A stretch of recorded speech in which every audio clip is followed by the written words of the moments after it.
我是唯一的地师传人，带着负伤老年团去湘西解尸毒时，被人拐进了大山里。村里人逼迫我们下地干活，他们不知道，天黑以后来的根本不是人。我叫乔墨雨，是南疆大学的大一新生，当代唯一的地师传人，也是封门门主。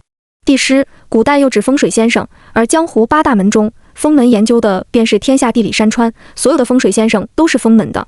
简而言之，风水这方面，我说第二，就没人敢说第一。上次应风水大师陈真的邀请，我去香港给负伤刘雄的祖坟看风水，谁料刘雄他爸尸变了，几个人都被僵尸抓伤，中了尸毒。天下毒物相生相克，毒蛇出没之处，7步之内必有解药。僵尸也是一样的道理，自古以来湘西有赶尸人，也有养尸地，他们当地的老林子里就有一种植物，名叫回阳草，专门能克尸毒。从香港回来以后，我跟学校请了长假，准备带刘雄他们去湘西找回阳草。这次我特意带上了校草江浩言。江浩言一脸激动，以为自己天赋异禀，我要收他为徒。我摇摇头，我是看你个子大，能帮我提行李。江浩言1.85米的大高个，又是校篮球队的队长，一身腱子肉，不提点重物实在可惜了。江浩言失落1秒，又兴奋起来。没关系，到时候我大显身手，你肯定能发现我的天赋。我坚信是金子总会发光的。我让江浩言准备了一大堆东西，带着2个塞得满满的行李箱，启程去了湘西。湘西号称10万大山，有许多土家族和苗族的人，世代居住在大山里，与世隔绝。土家族还好，当地人性格温顺，可苗族就不一样了。苗族分为生苗和熟苗，熟苗几乎被汉化了，除了服饰跟汉族人没什么区别，生苗却一直坚持讲当地苗族方言，隐居大山中，不与外人来往。生苗的人会下蛊，而且他们性格偏执，对外人的目光很敏感，所以你碰到讲方言的，态度要客气一点，不要得罪人。我一路都在叮嘱江浩言。到了边城机场，跟刘雄他们会合以后，我从行李箱里拿出一沓红色的棒球帽，让他们戴上。咱们是去大山里采风的旅行团，你们把帽子戴好了，都得喊我乔导游，听见没有？老年团很兴奋，一个个激动地抓过帽子戴好。门主，乔导游，我刚在飞机上看见下头几座山，是难得一见的将军比呀。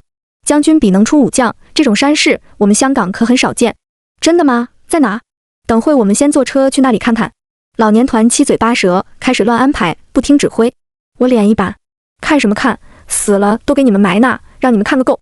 老头们脖子一缩，不敢说话了。旁边有人看不过去，凑过来插嘴：哇，你这导游好凶啊！就是啊，爷爷，你们别怕，可以投诉他的。你哪个旅行团的？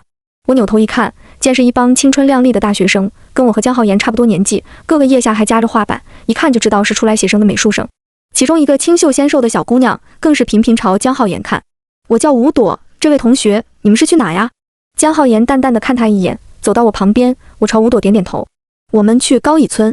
吴朵吃了一惊，脸上露出惊恐的神色，忙抿着嘴巴走到旁边，不敢再跟我说话。高乙村3面环山，1面环水，远远看去像一把太师椅，所以被人们取名为高乙村。这个村子的人早年时候世代以赶尸为生，赶尸总是有一种神秘色彩，附近的人对这村子又敬又怕，基本从不跟他们来往。吴朵能有这个反应，说明他应该是高乙村附近的。我没管他，带着老年团坐上大巴车出发了。高乙村的位置偏僻，我们白天几乎都在路上，大巴转3轮车，再到后来狭路难走，要租当地的毛驴才能进山。我和江浩言加上刘雄他们7个，一共9个人，还有刘雄带的4个保镖，毛驴却只有5头。最后决定把几个保镖留在外头接应我们，其他人先坐毛驴进山。夕阳不知何时在我们背后落下，灰色的雾气中出现了一座破败的平房。房子是木质结构，旁边种了棵巨大的槐树，树影投在洞开的大门上，把里头透出来的惨白色灯光遮了大半。看着门口挂着的2盏白灯笼，我松口气，朝他们招招手。我们到了，今晚先住这儿。我把毛驴绑到槐树上，让江浩言他们提着行李进门。刘雄走在第一个，一边走一边困惑地挠了挠头。这房子真怪，大门只有一半。这是赶尸客栈，以前专门给赶尸人住的，客栈从不关门。右边那半边大门朝里开着，尸体就排排放在大门后面。听我说完，刘雄脚步一顿，倒吸一口冷气，本能的有点害怕。就在这时，他前方忽然出现了一道人影，那人1.7米左右的身高，眯着眼睛抬起头，冲刘雄一笑。他牙齿发黄，歪七竖八，嘴巴边宽大，鼻子扁塌，眼距也特别宽，看起来就像什么模样古怪的大鱼。鬼呀！刘雄向后一跳，抱住徐会长，开始尖叫起来。徐会长也忙跟着发出少女尖叫，一边叫一边从怀里掏出桃木剑，朝那人当胸刺了一剑。你们干什么？我忙阻止，冲过来拉开徐会长。对不住，对不住，侯老板，我替他们向你道歉。原来眼前的人姓侯，是这间赶尸客栈的老板，也是一个赶尸匠。做这行的人有3个要求：胆子大、身体好、长得丑。长得丑，别人不愿意跟你打交道，远远就避开了，路上能省许多麻烦。侯老板今年60岁出头，他年轻的时候也跟着师傅赶过几年尸，后来伤了条腿，做不了这行，就改开了这间赶尸客栈。你姓乔？我师傅跟我提过。侯老板伸手揉了揉胸口，转身去给我们倒茶。客栈地方不大，1楼摆了2张八仙桌，天花板上用电线吊着一个摇摇晃晃的灯泡，发出惨白色的微弱亮光。我们围着八仙桌团团坐了。刘雄嫌弃地看着眼前破旧的陶瓷碗，从背包里掏出一个矿泉水瓶。不用，我们带了矿泉水。侯老板握着茶壶的手猛地一顿，手背上青筋暴起，情绪忽然激动起来。你们嫌脏，看不起我？他本来就长得丑，现在面目狰狞，那张脸在惨白色的灯光下，真是比鬼还要可怕2分。刘雄吓得又想尖叫，我瞪他一眼。侯老板请你喝，你就喝。做这行的人基本不跟外人打交道，外貌又丑陋，心思敏感自卑，格外不好惹。我到时候还要让他去找回阳草，肯定不能把人得罪了。当下我朝其他人使了使眼色，然后端起瓷碗，率先喝了一大口。这水一入口就有一股发涩的怪味，我皱皱眉头，装模作样喝了几大口，其实都含在嘴里，就喝了一小口下去。喝完茶，侯老板态度好了不少。回阳草这东西难找啊，我倒是记得几个地方，明天带你们去看看。聊了几句，我起身到屋子后头上厕所。一打开厕所门，发现有个人正站在洗手台旁边照镜子，一张跟侯老板一模一样的丑脸，又是挤眉毛又是皱眼睛的。看见我，他冲我一笑。我爸没跟你说厕所里有人？爸，糟了！我面色大变，转身要跑，却感觉头昏脑胀，脚步虚软。下一秒，小侯就追了上来，掐住我的脖子。嘿嘿嘿，货色真不错。与此同时，外头传来接二连三撞倒桌椅板凳的闷响声，还有侯老板得意的喊声：伢子，过来帮忙！没想到我堂堂封门门主，居然在这小小阴沟里翻了船，我悲愤交加，闭着眼睛装死，暂时不想面对老年团。赶尸匠世代鳏寡，只会在年纪大时收养的孩子当徒弟，绝不会有亲生小孩。这人把规矩坏了，居然改行做起了人贩子，实在是气人。我闭着眼睛，任由小侯把我拖到一辆板车上。过一会，车子一震，江浩言也被丢了上来。我试着捏了下拳头，力气消失大半。1打2，还有那么多人质，肯定是不行的。当下只能继续装死，任由侯老板父子2个把我们这些人都拖上板车，然后让毛驴拉着往外头走去。爸，你师傅当初把那姓乔的吹得跟什么一样，也就这样嘛。我瞧她长得还挺漂亮的，到时候留下来给我做婆娘。老侯明显有点犹豫，姓乔的都有真本事，别去招惹他了，到时候卖了钱，爸给你买个好的。小侯不服气，这几个都是老头，能卖啥钱啊？拿去嘎腰子都没人要，我看就那2个年轻的值点钱。老侯，你急个啥嘛？先带去你老爷村子里干一段时间活，等喂麻子来收获。2个人你一言我一语，车子在山路上晃动，我躺在板车上，睁眼看着夜空中稀稀落落的星子，不由得感叹，真是世风日下，人心不古啊。赶尸一行早就已经没落了，传到侯老板手上，估计也只学了个皮毛。到小侯这个年纪，湖南很多地方已经开始流行火化，他连尸体都没见过几具，就更不信这东西了。他们这地方偏僻，年轻人不读书，没有什么文化，也不肯出去打工，时间一久，竟跟着他舅舅干起了拐卖人口的勾当。车子走了很久很久，天渐渐亮了起来，我头脑发晕，朦朦胧胧快睡着时，驴车停了下来。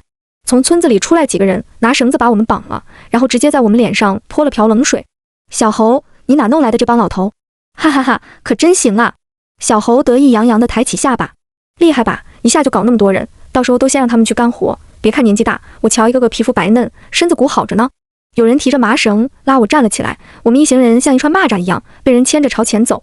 刘雄他们一脸迷茫，还没反应过来。进了村子，我发现家家户户门口都摆着一只大水缸，缸上盖了个木头盖子。见我朝水缸看，村里人瞪了我一眼，这盖子绝对不能打开，知道没有？刚说完，刘雄忽然发出一阵凄厉的惨叫。刘雄面色扭曲，整个身体绷直，2手五指张开，向外直直地伸着。他仰面朝天，发出一声接一声凄厉的嚎叫声，听得人毛骨悚然。看着他脖子上一闪而逝的黑气，我明白过来，这是尸毒发作了。当时在墓地上，刘雄被他爸抓伤，肩头直接被指甲刮破了一大片，他的伤最重，入体的毒素也最多。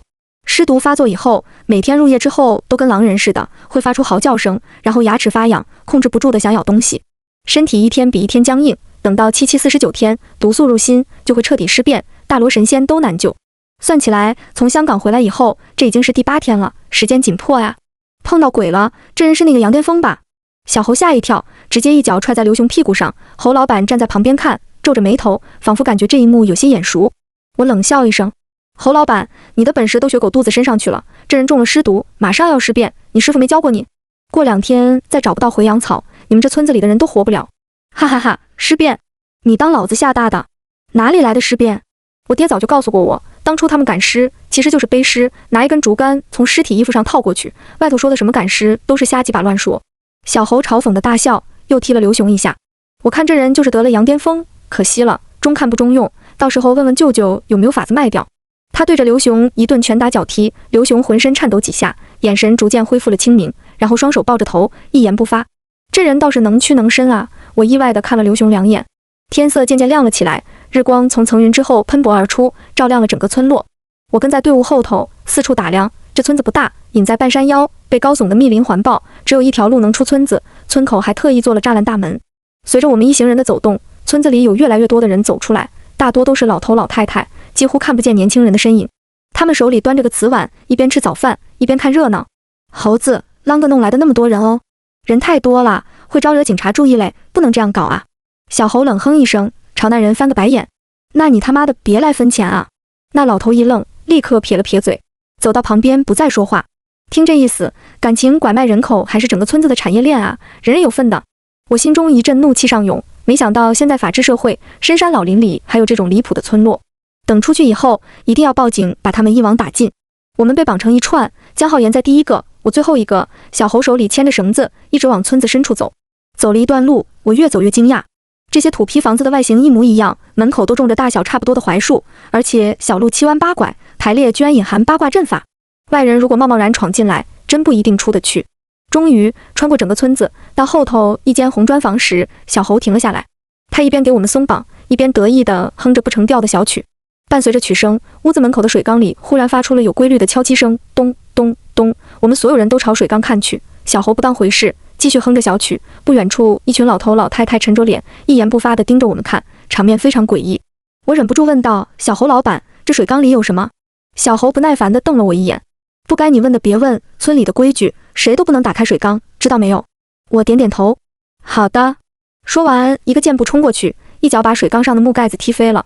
笑话，你说啥我听啥，我是主角还是你是主角？村子里的人都被这个变故惊呆了，旁边看热闹的老头老太太一起发出刺耳的少女尖叫声，仿佛全部返老还童，回到18岁。小猴脸色大变，速度极快地冲过来扯我的胳膊，可已经来不及了。我探过头朝水缸里一看，我操，你怎么在这？水缸里坐着一个个子高大的男人，双手被绑，嘴巴上贴了封条，他半个身子都浸在一汪浓绿色的水里，发出阵阵腐臭味。我伸手捂住鼻子，走过去撕下他嘴里的封条。大哥，你怎么碰上侯老板的？大哥深深吐出一口气，双手撑住水缸壁站了起来。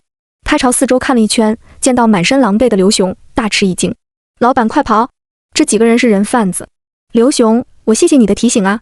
达哥是刘雄的保镖，我们进山之前，他们留在山外的小镇上接应我们，不知道为什么，居然比我们更早出现在了这个小村子里。他妈的，你这臭婊子，老子叫你不要掀，不要掀，听不懂人话吗？小猴在旁边暴跳如雷，冲过来要打我，他个子矮小，刚冲到我面前，就被我一记窝心脚踹飞了。他捂着心口倒在地上，眼神阴毒地盯着我，爬起来又要往前冲，被侯老板阻止了。伢子，算了，不要跟他去犟。侯老板对我很忌惮，拉着小猴站起来，用当地方言跟周围老头老太太说了一堆听不懂的话。人群散开，过一会，有个老头拿着托盘走了过来，上头堆满了白花花的馒头。侯老板指指托盘，这是你们的早饭，吃了就下地去干活。乔大师，我知道你是有本事的，不过呢，你也别想着跑，这村子你们根本出不去。你配合一点，他们就少吃点苦头。侯老板拿盖子把水缸重新盖好，把托盘放盖子上，然后带着老头老太太们走了，居然看也没看我们一眼。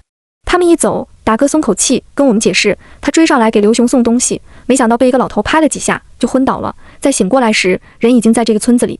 他醒来就想跑，但是不管怎么跑怎么绕，最后都会回到这个村子里。他逃得精疲力尽，一肚子火没地方撒，就抓了个老头威胁他送他出去。谁知道这里的人好像都随身带着迷药，他被迷昏好几次，还被他们绑起来丢进水缸。水缸里还放了几条蛇，顺着我裤腿缝往上钻，可恶心死我了。达哥都快哭了，走过去抓起一个馒头就吃，狼吞虎咽，一看就饿了很多天。他是国外雇佣兵出身，身手非常了得。你别看江浩言个子大，就江浩言这样的，达哥一拳能打2个。现在连他都跑不了，其他人都绝望了。老年团们唉声叹气，跟着走过去吃馒头。算了，先观察2天情况，再想办法吧。徐会长吃了2口，突然指着水缸啊了一声。我们忙凑过去，徐会长，你有主意了？徐会长摇摇头，噎住了。谁有水给我喝2口？这帮老人真是没啥子用啊。吃完早饭，侯老板带我们去村后的农田里干活，他没撒谎，是真干农活，下地插秧。所有人都听话的下去了，只有我站在田边，跟侯老板大眼瞪小眼。别逼我，逼急了我什么都干得出来。侯老板怂了，吞口口水，抿着唇走到旁边。刘雄见状，立刻学我的样子，跟着从田里跑了出来。别逼我，你知不知道我是谁？一句话还没说完，侯老板一巴掌拍在刘雄脸上，他立刻眼睛一翻，身体软软的倒了下去。旁边不知道哪里窜出来几个老头，利索的把人抬走。老板，放开我！老板！达哥冲了过来。侯老板冷哼一声，把他扔到水缸里去，水老鼠也放几只。达哥冲到面前，利索的弯下腰，开始插秧。就这样，在侯老板的威慑下，几个人老老实实的在田里干农活。现在正是大夏天，早上田地里还偶有一丝凉风，过一会，空气闷得仿佛在烤炉里，只有滚烫的热气烘烤着头顶和后背。我挥手招呼江浩言，让他过来休息。江浩言松口气，从泥地里拔出脚，往田畔上走，到我旁边正要坐下，我看着他的腿，倒吸一口冷气。他挽着裤脚，露出一截结实修长的小腿，此时那小腿上密密麻麻钉满了拇指大小的水蛭。我操，这是啥呀？江浩言原地跳起来，慌乱地拍打小腿。别动！我拉住他的胳膊，从怀里拿出一张符纸，夹在2手之间，朝上一抖，低声念了句咒语，符纸开始燃烧，发出幽幽的白光。我把符纸丢地上，看着它烧成一团灰烬，然后把灰抹在江浩言腿上，他小腿上的水蛭纷纷把身体缩成一团，掉了下来。老侯都看傻眼了，他站起身，惊疑不定朝我看了几眼，忽然着急地转头跑了。我抓了一捧水蛭尸体在手里，这水蛭在水里泡了那么久，身体摸着居然还是温热的。江浩言激动地抓住我的手，乔大师太牛逼了，这是什么法术？你刚刚念的是什么咒语？燃火咒？跟你说了多少次了，做事要讲科学。我这个符纸里有大量白磷，现在气温那么高，太阳照一会就自燃了。符纸里除了白磷，还有石灰，盐度也高，水蛭最怕这种东西。江浩言松开手，不服气地看着我，仿佛我在撒谎。那你刚才念的什么咒语？看我给你装个逼。江浩言，我把那些水蛭握在手里，对着太阳看了眼，寻常水蛭通体漆黑，可这种水蛭腹下有一条隐隐的红线。我已经差不多明白是怎么一回事了，这村不是普通的村子，农田也不是普通的农田，水蛭自然也不是普通的水蛭。刚才故意露一手，就是要让侯老板去联系他幕后的人，看看他到底还有什么手段。果然，侯老板跑回村子里，去红砖房里找到电话机，打了个电话。这姓乔的不好对付，我怕后头出意外。电话那头传来一道沙哑低沉的嗓音，知道了，不用留着，直接杀了他。侯老板一走，所有人马上开始摆烂，大家骂骂咧咧地从田里走出来，一屁股坐到地上。徐会长，我的腰啊，我的腰快断了，这日子真不是人过的。门主，咋办啊？咱们跑吧。达哥立马劝阻，跑不掉的，我试过，这村子鬼打墙一样，根本出不去。众人唉声叹气，休息到中午，有个老头又端了一盘馒头过来，旁边还放了个大瓷碗，里头装了清水。我还没说话，达哥第一个冲过去，抓起馒头就往嘴里塞，一边狼吞虎咽，一边不满地说道：“能不能搞点肉啊？没肉弄点咸菜也行啊。”那老头冷哼一声，吃完赶紧干活。再偷懒的，把你们都装水缸子里去。大家瞬间老实下来。江浩言站起身，想跟着去拿馒头，我忙拉住他的手：“先别吃，我有事跟你说。”一边说，一边拉着他往旁边林子方向走。看守我们的老头瞬间紧张起来：“你们去干什么？孤男寡女钻小树林，你说能干什么？”我翻个白眼，挽住江浩言的胳膊。江浩言脸色立刻涨得通红，同手同脚的被我拉着往前走。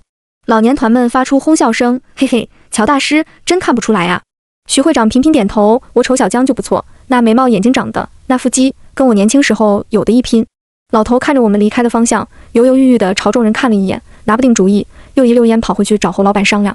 树林里，我拉着江浩言躲在一棵大树后面，警惕地朝四周看了一圈，把衣服脱了。啊！江浩言瞪大眼睛，脸色已经红得快发紫。乔墨雨，我这里不大好吧？废话少说，快点！我丧失耐心，直接上去扒拉他的衣服，手刚伸到他衣上下摆，就被江浩言握住了。他吞口口水，剑眉紧锁，视死如归地看着我。乔墨雨，我答应你，但是事后你要收我为徒。我摇头，不行，你资质差了点，我不能坏了我们乔家的招牌。说完，直接把他衣服往上一扯，然后腾出一只手，夹了张符纸，塞嘴里嚼烂，抹到江浩言胸口。江浩言吓得往后一跳，喊道：“全是你的口水，好恶心啊！”外面的老年团们，嘿嘿嘿！我快速在江浩言胸前画了个符，然后伸手勾住他的脖子，压低嗓音说话。刚刚陈真他们从田里爬上来，脚上全是水蛭，他们却毫无感觉，你知道为啥吗？江浩言一愣，对呀，为啥？我叹口气，拍了拍江浩言的胸口，手感不错，再拍2下。年轻人，你初入江湖，还不懂人心险恶呀。原来这种水蛭名叫宽体血腺蛭，跟普通水蛭最大的区别是这种水蛭吸饱了血，并不会马上消化掉，而是贮藏在体内，撒上一种特制的药粉之后，会把血再从体内分泌出来。陈真他们都中了尸毒，肢体麻木，感觉不到被血蛭叮咬，而且这种血腺蛭还能把其中的尸毒给过滤掉。有人表面上要让他们干农活，其实背地里是想要他们的血。我叮嘱江浩言，要那么多血，这人必定要布置什么邪恶的阵法。我现在还没想到具体是啥阵，但是咱们还是小心为上，送来的东西都先别吃了。江浩言明白过来，倒吸一口冷气，傻愣愣地看着我，你是说咱们不是被人贩子绑架了，侯老板也不是要把我们卖给别人，他们是特意奔着我们来的？我点头，就是这么个意思。不过他有张良计，我有过桥梯，嘿嘿，用不着怕他们。现在手里一群中了尸毒的老头，我自然是弄不过村子里的人的，但是我有帮手啊。等到天黑以后，老年团尸毒发作，我用特殊的秘法可以把他们的尸毒气息瞬间扩大1000倍，到时候就能吸引同类。江浩言傻了，同类？你是说会有真的僵尸出现？真的僵尸吗？电视上那种伸着双手跳的僵尸？对，不用怕，我在你身上画的这道符是用锅灰、草木灰、穿山甲的壳和老鼠尾巴特制而成的，能隐匿人类的阳气，到时候你只要不乱动，僵尸是不会注意到你的。江浩言一听，忙嫌弃的在身上拍。老鼠尾巴？哦，好恶心啊！我火了，我吃到嘴里嚼碎都不嫌恶心，在你身上涂2下你嫌恶心？我又从口袋里掏出一张符，捏开江浩言的嘴就要往里塞。江浩言奋力挣扎，救命啊！放开我，乔墨雨，放开我！老年团，嘿嘿，门主厉害！我和江浩言在树林里磨叽了一下午，侯老板亲自来喊了几次，我们才磨磨蹭蹭的整了整衣服，从林子里走出来。侯老板脸色铁青，探究的视线在我们身上扫了几圈。回去吃晚饭吧。我抬头看了一眼天色，夕阳挂在半山腰，摇摇欲坠，把苍翠的青山染红了一角。离尸毒发作显然还有一段时间，我朝江浩言使个眼色。江浩言会意，伸出手阻止侯老板。不行，劳动最光荣，我还没有劳动够，我要继续插秧，不把那半亩地插完，谁都不许走。侯老板吃了一惊，你小子有什么毛病？就那么喜欢干农活？江浩言下巴一抬，我是光荣的少先队员，劳动创造世界，劳动创造未来，谁都不能阻止我通过劳动播种希望，收获果实。说完挽起裤腿，下地插秧。旁边的人都看傻了，侯老板还要再阻止，我眯着眼睛打量他，侯老板，你抓他们来不就是为了给村里人干活吗？怎么人家真干活了，你反倒不乐意？该不会是有其他目的吧？这话一出，侯老板立刻瞳孔一缩，心虚的干咳2声，嗨嗨，毛病，爱干不干。说完冷哼一声，抱着手臂站到旁边看着我们。老年团气死了，一个个痛骂江浩言，可是迫于我杀人的眼神，又不敢离开，只能纷纷叉着腰站在田里，一边干活一边骂骂咧咧。徐会长低头插秧，我插你个肺，我插你个黑心肝，我插你个烂肚肠。就这样又消磨了1个多小时，眼见的天都要黑透了，我才摆摆手让江浩言上来。果然上来没多久，老年团尸毒就发作了，一个个伸着手咧着嘴，嗷嗷的叫。糟了，尸毒发作了！侯老板，我真的没骗你，再不找到回阳草，这些人都要没命，你也不想辛辛苦苦白忙一场吧？我一边装作给他们解毒的样子，一边悄悄拿小刀割破了他们脖子后头的血，然后撒上一点药粉，让血液的味道在空气中扩散。侯老板脚步一顿，面色纠结地看着老年团，敷衍了我几句，答应我明天带我去找回阳草。回到村子里那座红砖房的时候，天已经完全黑透了，天花板上的日光灯一闪一闪的，灯光昏暗又惨白，角落里扔着几堆稻草，屋子中间放了张4方桌，桌上摆着一盘馒头，一壶水，难得的是还有2个小菜。看着我们进了屋子，侯老板把门一关，指了指那堆稻草，吃吧，吃完就在这睡。干了一天活，其他人早都累坏了，达哥冲在第一个，抓起馒头就开始狼吞虎咽，老年团也纷纷跟上，只有我和江浩言流着口水站在旁边。侯老板疑惑地看着我们，你们2个怎么不吃？江浩言摇头，我不饿。刚说完，肚子发出一阵长长的长鸣声。我一摆手，哎呀，还装啥？这馒头有问题，我们不吃。侯老板一愣，忽然仰头哈哈大笑起来，哈哈哈，不愧是乔大师，我就知道骗不过你，只不过可惜你发现的晚了。说完拍了拍手，随着他的击掌声，吃完馒头的达哥和老年团纷纷捂着脖子，翻着白眼瘫软在地上。房门被人推开，一群西装革履的大汉拿着刀棍走了进来。乔大师，把那本青囊经交出来，还能留你一条命。我心头顿时一跳，青囊经为秦末汉初皇室公传，是中国历史第一本有文字记载的风水经书。现在流传的版本，全书仅400余字，但只有极少数人知道，真正的全本有4000多字，一直在我们乔家人手中。这样的古董，我早就已经上交国家了，你们去博物馆要吧。看我软硬不吃，侯老板火了，一挥手，大汉们挥舞着刀棍就要朝我们冲上来。我忙躲到江浩言身后，伸着脖子大喊一声：“关门！放狗！”江浩言啊！刚说完，门外忽然响起了一阵刺耳的响声，就像有人用长长的指甲用力挠着门板，听得人毛骨悚然。门缝里卷进一股阴风，伴随着一阵浓厚的腐臭味，侯老板就站在大门旁边，差点吐出来。他妈的，谁在外面？侯老板问了几声，外头没人应答。旁边有个大汉捂着鼻子，受不了的去打开门，一边开门一边骂骂咧咧：“妈的，我们在给老板办事，你过来凑什么热闹？你啊！”下一秒，大汉就被一个衣衫褴褛的老头扑倒在地，四肢抽搐一阵，很快就不动了。所有人都被这个变故惊呆了，纷纷停下手中的动作，朝门口看去。只见外头站着4个衣衫褴褛的人，身上挂满了泥土和杂草，他们青面獠牙，头发乱得像稻草一样，年纪有老有少，双手垂在两侧，尖利的指甲从衣袖里长长的伸出来。江浩言倒吸一口冷气，我操，僵尸！我忙伸手捂住江浩言的嘴巴，带他退到旁边的稻草堆上。别说话，看着就行。侯老板他们还没反应过来，那几个大汉试探着朝僵尸进攻，很快就发现对方刀枪不入，力大无穷。几人猛了，惨叫着四处逃窜，侯老板也跟着朝外跑，僵尸们追了出去。一会功夫，房子里的人就散了个干干净净。我松口气，陈真他们中了尸毒，僵尸不会对他们咋样，就让他们在这待着吧。我们2个先出去把刘雄找到，天一亮就离开这里。江浩言面色犹豫，可是达哥不是说这村子出不去吗？嗨，能有多难的阵法，费点时间罢了，走吧。我拉住江浩言的胳膊，2个人刚朝外走了2步，就在这个时候，一变陡声。原本达哥躺在地上，在我经过他身旁时，他突然一跃而起，一脚踢开江浩言，然后拿刀架在了我脖子上。乔大师连僵尸都能招来，真是好本事啊！达哥冷笑一声，一边说，一边忽然快速地把刀举高，朝我脖子划去，下手狠辣，毫不留情。我手上本来就握着一把寻龙尺，打算出去找刘雄的，关键时刻，我把尺子拿在身前一挡，匕首砍在铜尺上，发出当的一声脆响。与此同时，江浩言大喊一声，一头朝达哥撞过来。我们2个反应都极快，达哥被江浩言撞了个趔趄，我马上拉住江浩言的手臂，趁机想跑，没想到达哥动作灵敏的站起身，直接一个飞踹，把我们2个都踢翻了。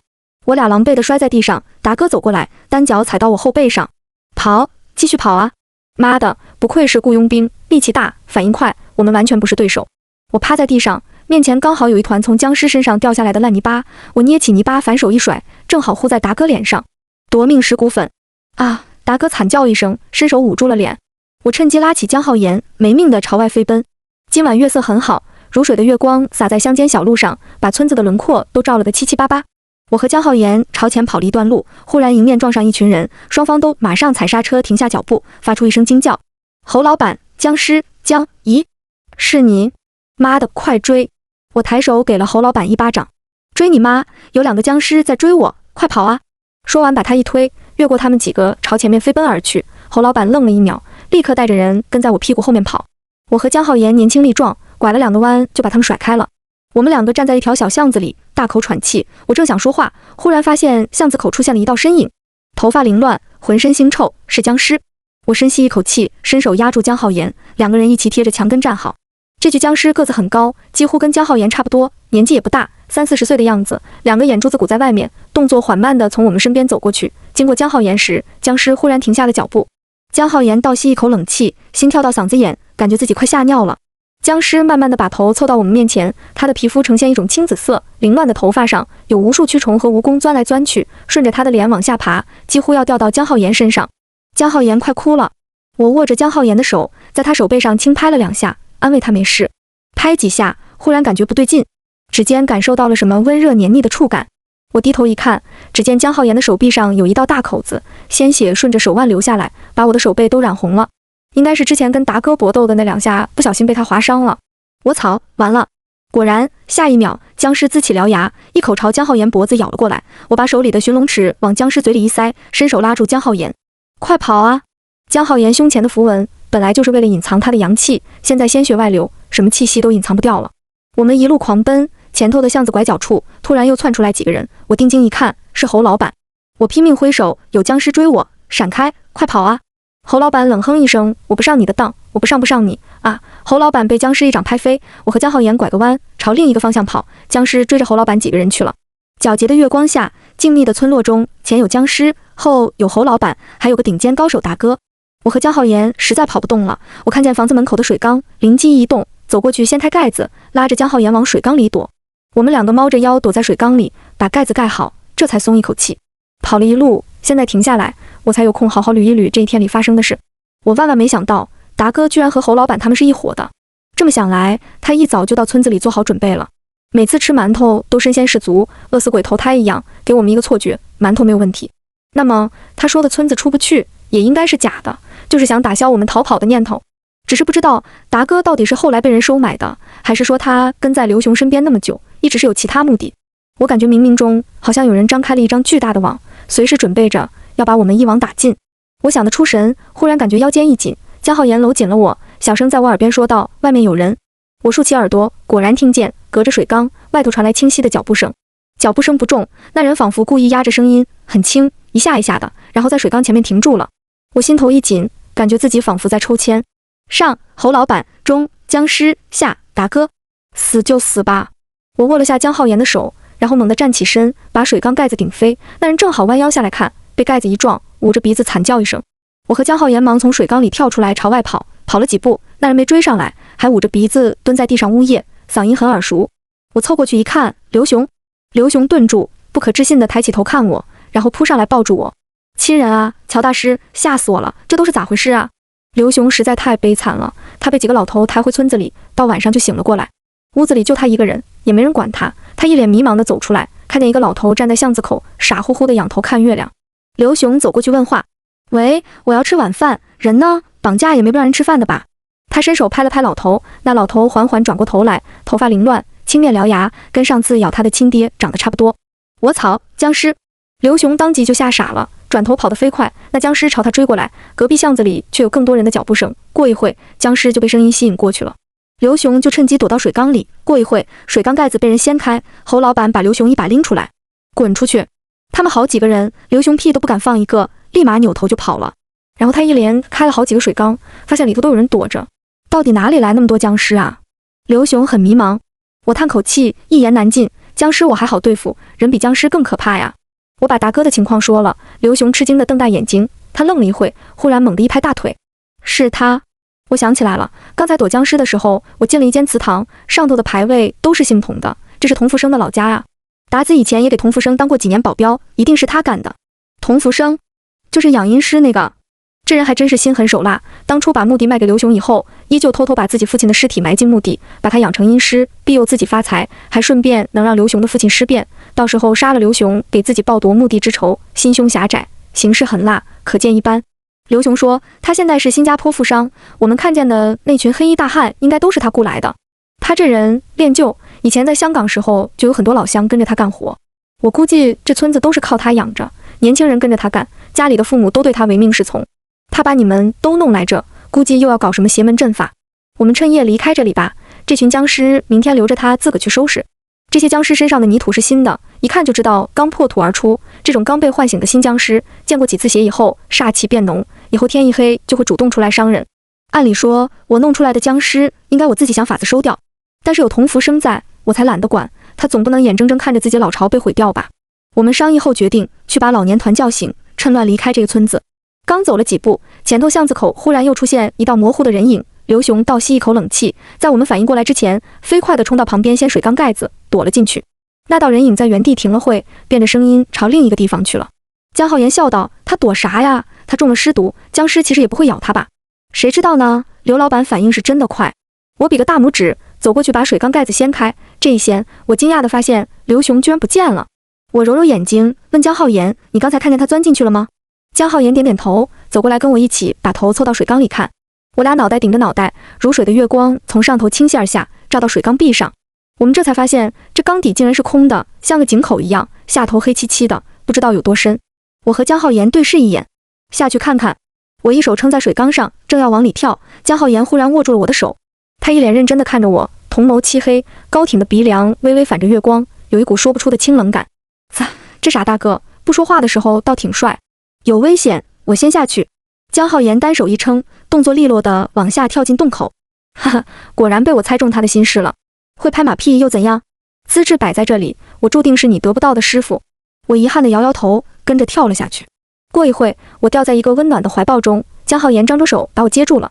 我这才发现洞口并不很深，下头大约2.5米的高度，比一般的房子还矮一点。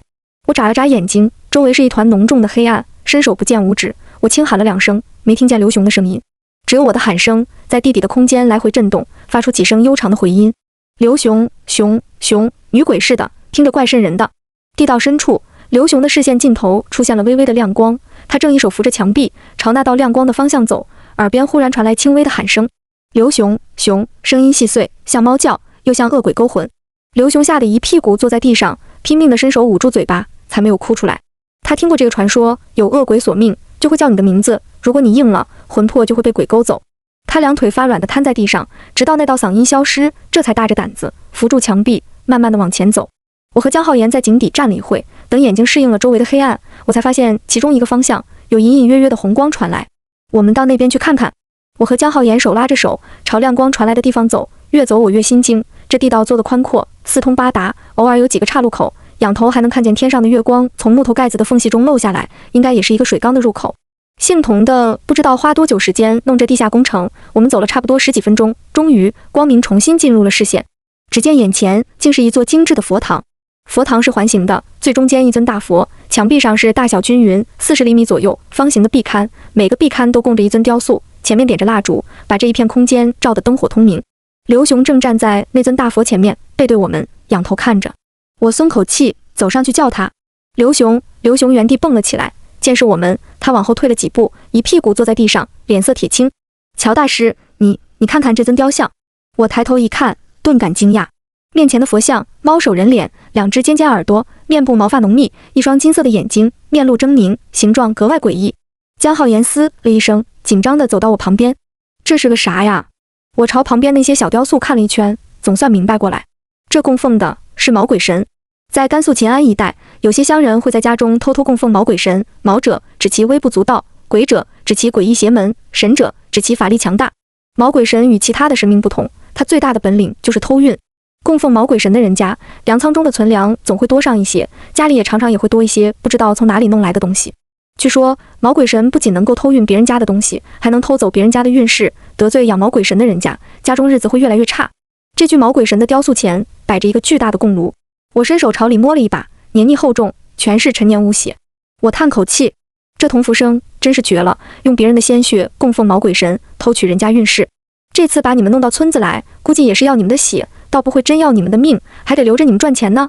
他之前靠死鬼老爹阔了那么多年，现在墓葬被毁，他又立刻转个念头，要借刘雄他们的运势，实在是狡诈无耻。刘雄听了，气得破口大骂，要把供炉给踢翻。我忙阻止他，毛鬼神最是小气，千万不能得罪的。等我出去了，看我怎么对付他。刘雄恨得咬牙切齿。我们几个在地底待了一阵，重新寻找出去的方向。我们一人从壁龛前面拿了支蜡烛，沿着地道往外走，感觉这地道仿佛没有尽头，越走越长。终于在所有人都失去耐心前方出现了亮光。我们几个从洞口走出来，惊讶地发现我们居然在村子外面的小山坡上。几个人一屁股瘫坐在地上，大口呼吸清凉的新鲜空气。陈真他们咋办？得想办法回去救他们。刘雄摇头，眼露狠色。今晚僵尸还在村子里，他们自顾不暇，不会把陈大师他们怎么样的。咱们要在天亮之前出去外面报警。刘雄说的有道理，村子里有达哥和那帮黑衣人，我们回去不是对手。当下我们3个人只能互相扶着，深一脚浅一脚的下山。在这一番恶战中，几个人的手机早就丢哪去都不知道了。我想一想自己刚买的小米，心疼的不行。刘老板，我的 iPhone 14 Pro 512G 的丢了，这得算公损吧？你要重新买一个给我。刘雄笑了，这算什么？乔大师辛苦，这趟我给你500。我摇摇手，开玩笑，你给我1000万元我也舍不得买手机啊，还不是要捐掉？钱就算了，把我手机赔我就行。一直到天蒙蒙亮，我们总算下了山，前方不远处好像出现一个小村落。我们进了村子，敲响一户人家的门，开门的是个小姑娘，她愣愣地看着满身狼狈的我们，忽然激动地上去扶住江浩言。啊，怎么是你？原来她就是之前在机场遇见的吴朵，那个写生的美术生。我们说了自己被拐卖的经历，借了吴朵的手机报警，刘雄给他的保镖和几个湖南的富豪朋友打了电话。1个多小时以后，门口就有小汽车出现了。接下去的事情很顺利，堂堂香港首富在内地被绑架，那可不是一个小案子。当地警方出动了大量警力，围住了那个村子。陈真他们安然无恙地待在那个红砖房里，村子里大部分人都还在，但是侯老板和那群黑衣人却凭空消失了。刘雄带着保镖重新下了地洞，发现连那尊毛鬼神都不见了，他气得不行，把地下那个佛堂都给砸了。警察把几个老头老太太带回去审问，他们一问三不知，只说自己没有参与绑架，是侯老板花钱叫他们送顿饭而已，没有其他证据。这群人年纪也大了，最后只能草草放掉。我不放心那几具僵尸，晚上特意又布了阵法，吸引他们过来，果然4具僵尸都出现了。我松口气，让陈真、徐会长他们配合着，把几具僵尸都给收了。这童福生真不是个东西啊，心思那么歹毒，他妈的，我在地里被吸了那么多血，也不知道他有没有拿去用。收完僵尸，老年团坐在地上大喘气，一人一句，开始聊起童福生的往事。他是湘西人，为啥会供奉西北的邪神？还别说，这家伙有2把刷子，懂的东西比我们多。他老婆好像是西北的，说咩呀，他老婆是云南的。几个人聊了一阵，也扯不出什么所以然来。经历了这几天，大家又累又饿，只能先下山休息。休息几天之后，我带着他们重新上山，一个山头一个山头地找回阳草。功夫不负有心人，待了半个月，总算找到了回阳草。我把回阳草晾干，拿其他药配着煎了水，让刘雄他们几个每天泡澡，连泡7天，算是把尸毒都给拔干净了。刘雄感激涕零，给了我200万元当这次的酬劳，又递给我一个小盒子。乔大师，最新款的苹果手机，新办的电话卡，尾号5个6，里头还给你充了10万话费。啊，这怎么好意思？我美滋滋的接过手机，不愧是首富，越来越上道了。我这得好几10年不用充话费了吧？可省一大笔钱。刘雄走后，我躺在宾馆的床上，翻来覆去研究新手机。江浩言端着一盆水果走了进来。乔墨雨，马上要期末考试了，咱得回去了呀。回家以后先去我家一趟，我妈喊你去我家吃饭。我嗯了一声，继续研究手机。就在这时候，电话铃声忽然响了起来，我接起电话，这才反应过来，这不是刘雄给我装的新号吗？谁会打这个号码呀？我打开免提，里头传出一阵沙哑低沉的笑声。杰，乔门主，我在哀牢山等你，不见不散。电话落在床单上，发出一阵嘟嘟的忙音。我转过头，和江浩言面面相觑。哀牢山，那是什么地方？